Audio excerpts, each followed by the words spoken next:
అమెరికాకి కాబోయేటువంటి అధ్యక్షుడు Donald Trump రోజుకో సంచలనమైనటువంటి నిర్ణయం తీసుకుంటూ వార్తల్లో నిలుస్తూ ఉన్నారు.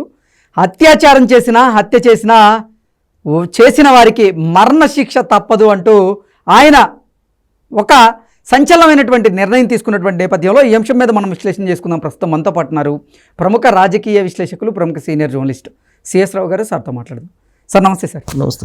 డొనాల్డ్ ట్రంప్ రోజుకో సంచలనమైనటువంటి నిర్ణయం తీసుకుంటూ ఉన్నారు. అందులో భాగంగానే అత్యాచారం చేసినా హత్య చేసినా ఆ చేసిన వారికి మరణశిక్ష తప్పదు అంటూ ఆయన ఒక సంచలనమైనటువంటి నిర్ణయం తీసుకున్నారు. ఈ నిర్ణయం ఇప్పుడు సర్వత్రా చర్చనీయాంశంగా మారింది. ఏంటి సార్ దీని మీద మీ అనాలిసిస్? ఇప్పుడు ఇటీవల కాలంలో ఆయన చేసినటువంటి ప్రకటనలు, ఆయన చేసినటువంటి వ్యాఖ్యలు, ఆయన వ్యక్తం చేసినటువంటి అభిప్రాయాలు తీసుకుంటే కనుక సంచలనం అనుకోవాలి. వాటిల్లో మరింత సంచలనం, ప్రమాదకరమైనటువంటి సంచలనమైనటువంటి నిర్ణయం మరణశిక్ష. ఆయన ఏం చెప్తున్నారంటే, తాను అధికారంలోకి వచ్చిన తర్వాత, అంటే జనవరి 20వ తారీఖు తర్వాత, ప్రమాణ స్వీకారం తర్వాత ఎవరైనా సరే హత్య చేసినా అత్యాచారం చేసినా మరణశిక్ష తప్పదు, మరణశిక్ష విధిస్తాను అని చెప్పాడు. మరణశిక్ష అనేది అమలు చేస్తానని చెప్పాడు. చాలా దేశాల్లో మరణశిక్ష అనేది నిషేధం. ఈవెన్ అమెరికాలో కూడా 50 రాష్ట్రాలు ఉంటే దాదాపు 26 రాష్ట్రాల్లో నాకు తెలిసినంత వరకు, ఏదైనా సబ్జెక్టు కరెక్షన్, 26 రాష్ట్రాల్లో మరణశిక్ష నిషేధం ఉంది. కానీ ఈయనేమంటాడు, అమెరికా అధ్యక్షుడు అయిన తర్వాత నేను మొత్తం దేశానికి మొత్తానికి హత్య చేసినా అత్యాచారం చేసినా వాళ్ళకి మరణశిక్ష విధిస్తానని చెప్పి అంటున్నారు. అంటే రాష్ట్ర రాజ్యాంగం దానికి ఒప్పుకుంటుందా? మరి అమెరికా అధ్యక్షుడు రాజ్యాంగాన్ని మార్చుకో, అంటే అమెరికాలో రాష్ట్రానికి ఓ రాజ్యాంగం ఉంటుంది కదా. ఉంటుంది. అందుకే అన్ని రాష్ట్రాలు అమలు చేసేలాగా ఈయన ఒక ఎగ్జిక్యూటివ్ ఆర్డర్ తీసుకురావచ్చు. అది అమలు అవుతుందా కాదా తర్వాత సంగతి. అమెరికాలో అంత ఈజీగా అమలు అయ్యేటువంటి పరిస్థితి ఉండదు. ఇప్పుడు ట్రంప్ చెప్పినటువంటి విధంగా ఈ మధ్యకాలంలో చాలా చెప్పారు ఆయన. ఏది కెనడాని నేను 51 రాష్ట్రంగా మారుస్తాను, మెక్సికో మొత్తం మూసేస్తాను, తర్వాత చైనాకి ఇంపోర్ట్ డ్యూటీలు పెంచుతాను, భారతదేశానికి ఇంపోర్ట్ డ్యూటీ పెంచుతాను, లేదంటే రష్యా ఇంపోర్ట్ డ్యూటీ పెంచుతాను, ఇలాంటివన్నీ చాలా అనౌన్స్ చేశాడు ఆయన. ఇమిగ్రేషన్ పాలసీ పెంచేస్తాను, ఇల్లీగల్ ఇమిగ్రెంట్స్ మొత్తాన్ని తరిమేస్తాను, 14 లక్షల మంది ఉన్నారు ఐడెంటిఫై చేశాను, నేషనల్ సెక్యూరిటీ ఫోర్స్ని తీసుకొచ్చి దింపేసి తరిమేస్తాను, ఇవన్నీ చాలా చెప్పాడు ఆయన. కానీ అవన్నీ అమెరికా రాజ్యాంగం ప్రకారం అమలు అయ్యేటువంటి అవకాశం లేదు పూర్తి స్థాయిలో. ఆ ట్రంప్ ఉన్నా లేకపోతే ఇంకొకళ్ళు ఉన్నా, ఆడుండేటువంటి చట్టాలు, ఆడుండేటువంటి రాష్ట్రాలకి ఆ ఫెడరల్ సిస్టమ్ వేరు. మళ్ళాగా కాదు భారతదేశంలో అలాగే, అక్కడ ఉండేటువంటి ఫెడరల్ సిస్టమ్ వేరు. అక్కడ రాష్ట్రాలు స్వతంత్రంగా ఉంటాయి. ఈవెన్ వెహికల్స్కి కూడా గమనిస్తే కనుక రాష్ట్రానికి తేడా ఉంటుంది.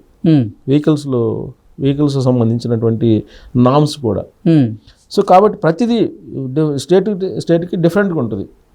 ఏ స్టేట్కి ఆ స్టేట్ ఇండివిజువల్గా ఉంటుంది అక్కడ. సో కాకపోతే ఇండివిజువల్గా ఉన్నప్పటికీ కూడా మళ్ళీ యూనిఫామ్ కూడా ఉంటుంది. ఫెడరల్ సిస్టమ్ అది యూనిఫామ్ కూడా ఉంటుంది.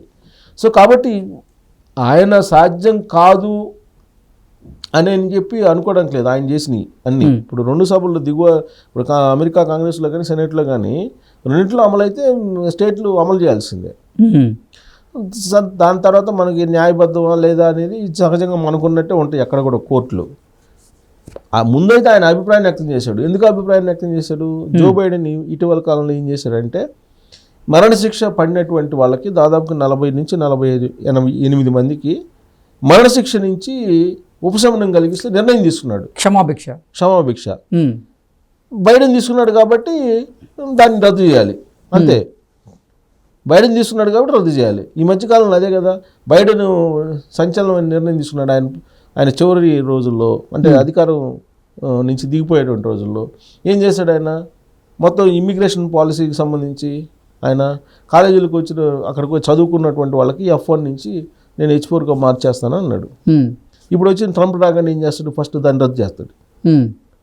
ఎందుకంటే బైడెన్ చేసింది ఆయన చేయడు. ఆయన యుద్ధానికి సంబంధించి యుక్రెయిన్కి సపోర్ట్ చేస్తుంది అమెరికా. ఇమీడియట్గా ట్రంప్ రాగానే సపోర్ట్ ఆపేస్తుంది. అక్కడే ఇజ్రాయెల్కి సపోర్ట్ చేస్తుంది, అది ఆపేస్తారు.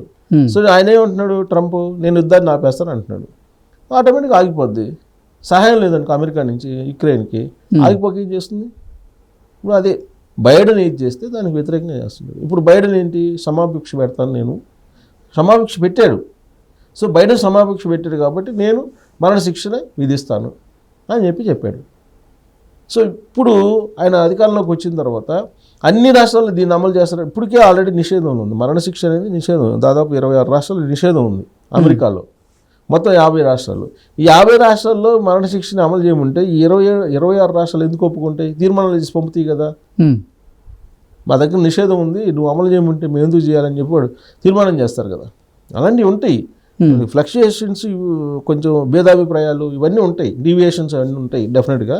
కాబట్టి ఆయన యాంగిల్ ఎలా ఉంది?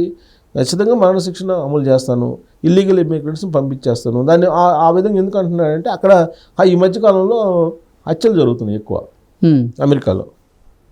ఇది 3D గన్స్, హోస్ట్ గన్స్ వచ్చిన తర్వాత అనేకమైనటువంటి హత్యలు జరుగుతున్నాయి. ఇప్పుడు ఆయన మీద అత్యాచారం జరిగింది కదా, ఆయన్నే కాల్ చేయాలని చూశారు కదా ప్రచారంలో, ఎన్నికల ప్రచారంలో. ఇప్పుడు ఆయనకు అసలు భద్రత ప్రమాదం ఉందని చెప్పి రష్యానే చెప్తుంది కదా. సో కాబట్టి ఇలాంటి పరిస్థితుల్లో అత్యాచారాలు ఈ రెండు చేసినటువంటి నేను మరణశిక్ష విధిస్తాను అంటున్నారు.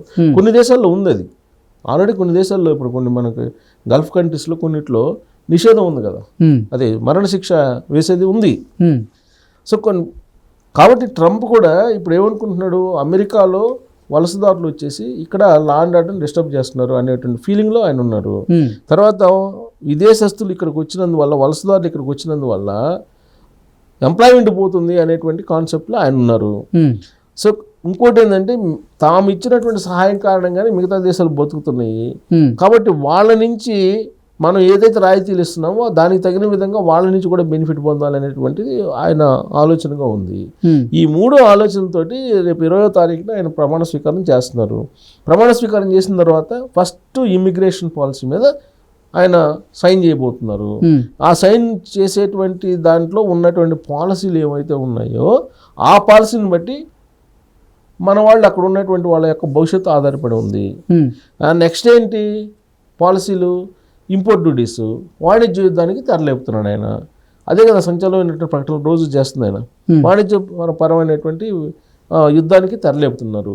మళ్ళీ ఇప్పుడు తాజాగా ఏంటి, పనామాకు సంబంధించినటువంటి ఓడల మీద పడ్డాడు ఆయన. అక్కడ పెద్ద బిజినెస్ జరుగుతుంది, వాణిజ్యం జరుగుతుంది, అదంతా నేను క్యాప్చర్ చేస్తాను అంటాడు. కెనడాని క్యాప్చర్ చేస్తాను అంటాడు, మెక్సికోని క్యాప్చర్ చేస్తాను అంటాడు. సో ఇలా సంచలనమైనటువంటి ప్రకటనలు చేస్తున్నటువంటి ఆయన రాబోయేటువంటి రోజుల్లో ఏం చేస్తాడో అసలు ఎవరికి కూడా అంచనా వేయలేకపోతున్నారు. కాకపోతే ఆయన ఏం ప్రకటనలు చేసినా ఆ ప్రకటనలు యాజిటీస్గా అమెరికాలో అమలు అవుతాయా అని అంటే అక్కడ అమలు కావడానికి అంత ఈజీ కాదు, చాలా టఫ్ అది రాజ్యాంగం. కాబట్టి ఆయన అనుకున్నట్టు విధంగా పూర్తి స్థాయిలో చేయలేడు కానీ బట్ ఓవరాల్గా ఎంతో కొంత ఆ ఫ్లేవర్ అయితే ఇవ్వగలడుగా. ఆ ఫ్లేవర్ ఇచ్చినప్పుడు ఇలాంటి ప్రకటనలు భయంకరంగా ఉంటాయి. ఇప్పుడు హత్య చేసినటువంటి వాడిని మరణశిక్ష విధించండి అని అంటే ఒకవైపు ఏమో గన్స్ ఇచ్చావు చేతిలో, నువ్వు హత్య చేయొద్దు అంటున్నావు, హత్య చేస్తే నేను మరణశిక్ష విధిస్తాను అంటున్నావు. ఇప్పుడు దీనికి పోలిక ఏముంది, నువ్వు గన్స్ గోస్ట్ గన్స్ రద్దు చేయి, అసలు గన్స్ తీసేయి, గన్ కల్చర్ లేపేసి గన్ చేతిలో పెట్టి నువ్వు కాల్చొద్దని అంటే వాడు ఎందుకు కాముకుంటాడు? నువ్వు కాలిస్తే నేను మరణశిక్ష విధిస్తానంటే అంటే ఒకదానికి పొంతనైనటువంటి సంచలనమైనటువంటి ప్రకటనలు, వివాదాస్పదమైనటువంటి ప్రకటనలు ట్రంప్ చేస్తూ ఉన్నారు. 20వ తారీఖున ఆయన ప్రమాణ స్వీకారం చేసిన తర్వాత ఏం జరుగుతుంది అనేది ప్రపంచవ్యాప్తంగా అందరూ చూస్తున్నారు. సో మనం కూడా చూడాలి. మరణశిక్ష అన్నాడు, రేపేం శిక్ష అంటాడో మనకు తెలియదు. సో ఆయన పయనం ఏంటో అనే దాని మీద ప్రపంచ దేశాల యొక్క భవిష్యత్తు కూడా ఆధారపడి ఉంది. Okay sir, thank you so much. Thank you.